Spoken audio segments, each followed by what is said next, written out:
Hi, I'm Tim. Welcome to Watchbox, and thanks for logging on. If you love this watch, email me, tmosso@thewatchbox.com.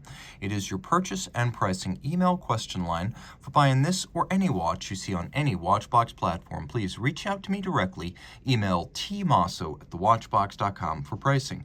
Today, we are discussing a 2022 model year launch, a 1,000-piece limited edition. This is the Breitling SuperOcean Kelly Slater limited edition. It is named after a World Championship surfer and Breitling ambassador, and this watch comes from a model line inspired by the 1960s reference 2005 slow chronograph. So, this SuperOcean, 42 millimeters in diameter in steel, measures 12.7 millimeters thick, and it is 47.4 millimeters from lug tip to lug tip. It is 22 millimeters between the lug horns, which gives it a nice broad stance relative to its 42 millimeter size. It's also quite thin. I didn't expect this watch to be under 13 millimeters, but it is, and to good effect. You can fit it underneath the sleeve if you wish to. On my 16 centimeter circumference wrist, it wears nicely. The watch makes good on Breitling CEO Georges Kern's promise to create shorter lug-to-lug dimensions for better fit, and that's exactly what we have right here.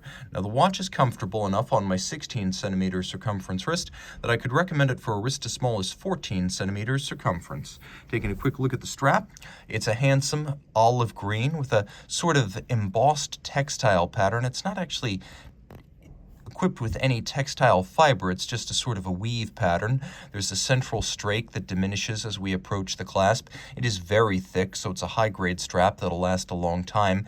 You can see that the lugs are drilled super close to the case for a better fit, so the pivot centers are inboard of the lugs. And then you can see that there's a little revetment or recess in the case flank, so the strap can be super close coupled to the case flank with no impediment to its motion. A nice little piece of detail. We have a high-grade buckle here. It's polished externally and satinated. It is a single fold with extremely thick gauge steel in the single fold. You can see it's a twin trigger release, and then internally there is a push button slider that gives you a degree of adjustability short of actually cutting the strap. And you can see this is a brand new Breitling factory strap. It has not been cut to length. You can see the little scoring marks, and we will cut this to fit you. If you purchase the timepiece, we'll make sure that you get the perfect fit.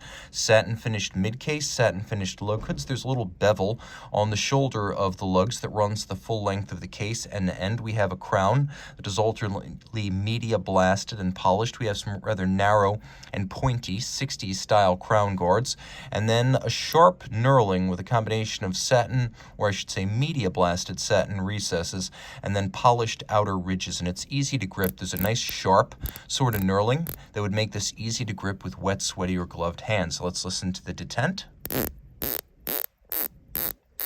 The click detent is satisfying.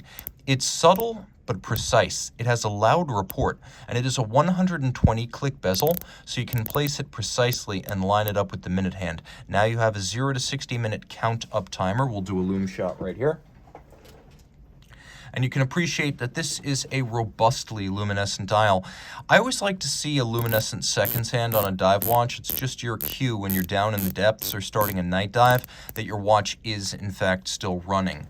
Taking a quick look at the bezel insert itself, you'll appreciate that it's black ceramic with little luminescent pearls, the ceramic helping to guard against scratches.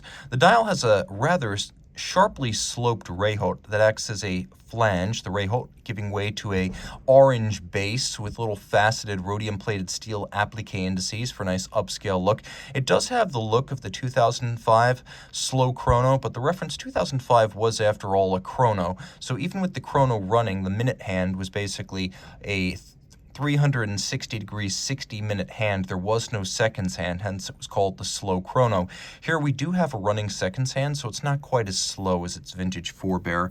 On the reverse side, you can see not a whole lot going on. Kelly Slater, namesake, and a limited edition. It is 1 of 1,000.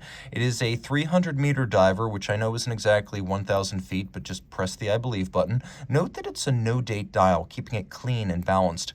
Pull the crown out, and now you stop the seconds. You can set the watch to a reference time to the second, and then we have a nice refinement in as much as there doesn't appear to be any dead zone or dead clutch position. So although this movement in its original form would have had a date, there is no dead position within the range of the crown's motion, which is a nice refinement. Inside, we have what Breitling calls caliber 17. I call it a Slater SW200, which is Slater's version of an ETA 28242. So bidirectional automatic winding, 38-hour power reserve, stop seconds, 8 beats per second, 26 joules, and it is adjusted in 5 positions as a COSC certified Swiss chronometer. Reach out to Team Mosso at thewatchbox.com for purchase and pricing details.